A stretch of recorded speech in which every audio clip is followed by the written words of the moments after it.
क़ुल अऊज़ु बिरब्बिन नास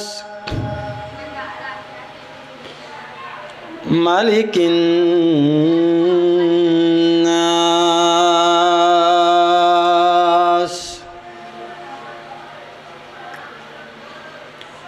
इलाहिन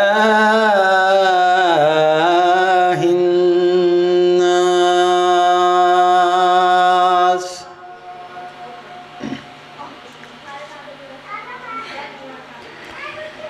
बिस्मिल्लाहिर रहमानिर रहीम क़ुल अऊज़ु बिरब्बिन नास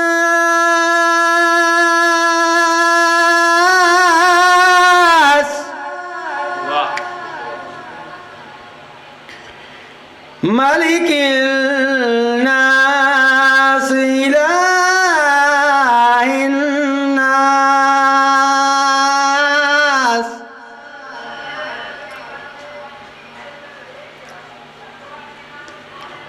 मिन शर्रिल वस्वासिल खन्नास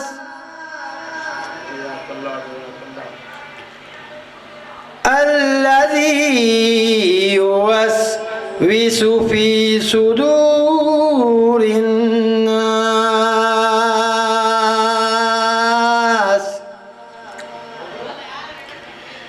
من الجنة والناس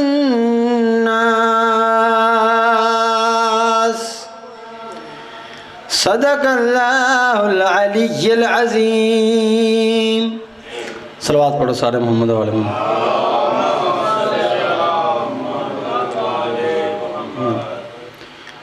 अज दा जिक्र पाक जड़ा कि मेरे वालिद मरहूम की जिंदगी च मैं मजलिसे आज़ाद की बुनियाद रखी सी। हर साल मारिद का पहला इतवार, क्योंकि इतवार शबान अल मुअज़्ज़म में आ गया और शबान किसी मासूम की शहादत भी कोई नहीं, तो इस मजलिस में फिर जश्न दे विच तब्दील कर दिता गया। सन 2001 दे विच मेरे वालिद ने ये जगह जिहड़ी है, ये मकान सी पहले साडा, वक़फ़ करके इत्थे अज़ाने अली नूं वली अल्लाह की बुनियाद रखी सी। पूरे इलाके की मुखालफत सी, हाई सोर्सिस बंदियां की मुखालफत सी, कोर्ट कचहरी जेलां कट के इत्थे अज़ान शुरू हुई सी। और जिंदा भी कंट्रीब्यूशन है बेहमदिल्ला मेरे वालिद तो या मेरी वालदा की कुर्बानियां तो बाद ही इस इलाके दे विच हुसैनियत की बुनियाद रखी है, लोगों के पत्थर खाधे ने, अजान शुरू की। तुहाडे सामने गुजारिश करने का मकसद यह है कि असी शिया जिहड़े आ ना किसी को काफर आने तो ना किसी को इस्लामों बाहर कढ़ने। 72 तो 73 फिरके ने इस्लाम दे, सिर्फ शिया वो फिरका है कि जेड़ा किसी भी फिरके नूं काफर नहीं आता। अल्लाह हज़रत अहमद रज़ा बरेलवी साहब भी फरमा गए ने कि जेड़ा बंदा मुहम्मद रसूलुल्लाह तक कलमा पढ़ता है, किबला वाले पासे मुँह करके नमाज पढ़ता, उन्होंने असी काफर नहीं कह सकते। लिहाजा जो कोई मौलवी भी कहता है कि शिया का जनाजा नहीं पढ़ना, निकाह टुट जाता है या ये हो जाता है, वो कम मिलम है। कायदे आज़म मुहम्मद अली जना शिया सी, उनका जनाजा देवबंदियां भी पढ़िया सी तो वहाबियां भी पढ़िया सी। जे निकाह टुट जाता तो उदों तो फिर निकाह टुटते ही चलते आ रहे हैं। हुण भी जिन इलाकों में मौलवी की हवा नहीं लगी, शिया सुनी रल के मिलादे मुस्तफा भी मनाते हैं, मजलिसां दे विच भी लंगर पकाते हैं, उत्थे रिश्ते भी उन्हें लै दिते हैं, कुर्बानी भी इकट्ठी करते हैं, तो जनाजे भी पढ़ लेंदे ने। हुण जिहड़ा पेशावर हमला होया है, कैसी हैरानकुन गल है कि जिन्होंने वो काफर आते हैं वो नमाज पे पढ़ते सन, तो जेडे इस्लाम के महरो माह बने ने उन्हें हमला कर दिता। काफर नम तरीक लिखेगी, जेडे काफर सन वो नमाज पढ़ रहे सन तो मुसलमाना हमला कर दिता और लिबाजा भी उन्हें मुसलमाना का उड़िया। बेसिकली जड़ा सुन्नी अकीदा है वो मुहम्मद वाले मुहम्मद ना मुहब्बत करने वाला मजहब है। ये झुक जान वाले लोग ने, पीर फकीर के मनने वाले लोग ने, ਹਮੇਸ਼ਾ ਜਿੱਥੇ ਵੀ ਆ ਕੇ ਕੰਮ ਖਰਾਬ ਕੀਤਾ ਮੌਲਵੀ ਨੇ ਕੰਮ ਖਰਾਬ ਕੀਤਾ, नहीं तो हमेशा जिहड़ा है वो शिया सुन्नी रल के पाकिस्तान भी कैद आजम तो वड्डा शिया कोई नहीं सी ते लामा इकबाल तो वड्डा सुन्नी कोई नहीं सी, दोवां रल के बनाया।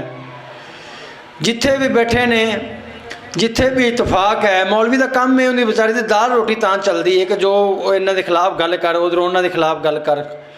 हुण किसी किताब विच नहीं हैगा जी निकाह टुट जाएगा, क्योंकि उन्हें ये नहीं कहना कि उनका नुकसान हो जाएगा, उनके बच्चे बीमार हो जाएंगे, भी ना पिया तो झूठा पावांगे, निकाह किहड़ा किसी नज़र आउंदा। और शिया ही फिरका है जिहड़ा कि नबी पाक दे वालदैन मुसलमान नहीं बल्कि मासूम मनदा है। सिर्फ शिया जनाब रसूल खुदा दे वालदैन मासूम मनदा है कि वह पाक सन। जनाब अबू तालिब नूं, जनाब आमना बीबी सलाम अलैहा नूं, सरकार अब्दुल्ला नूं, जनाब अब्दुल मुतलब नूं के दीन इब्राहिमी ते सन और ये पाक सन। सिर्फ शिया फिरके का अकीदा है। तो अकीदे भी सानू होन तो लोग काफर भी सानू कहन। वो शेर है ना, पता नहीं शायद बुल्ले शायद है कि तेनू तू आशक होयो रब दा, तेनू मलामत होई लख, तेनू काफर काफर आख दे, तू भी आहो आहो आख। ये सानू मुहब्बत अली च काफर कहते हैं, सानू एजाज प्यारा लगता है। किसी दे काफर कहन ना कोई काफर बन नहीं जाता। जे मजलिस किसी महफिल मिलाद तशरीफ लैके जानी है तो उन्हें पाक मुस्तफा से लैके जानी है, उन्हें किसी बंदे ते एहसान नहीं करना। तो ये नफरत वाली जगह कोई नहीं है, ये मुहब्बत का दरस है।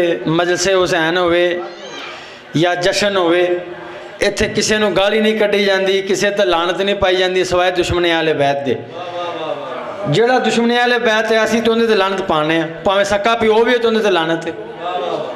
जिहड़ा मुहम्मद वाले मुहम्मद नहीं मनदा सी तो उहदे लानत पाने। अगों अपनी बंदे की मर्जी जिहड़ा नहीं मनदा आपे लानत उहनूं लभ लैंदी। लानत ते पानी अपना राह आपे बना लैंदे ने। सलवात पढ़ो वाले मुहम्मद दी ज़ात।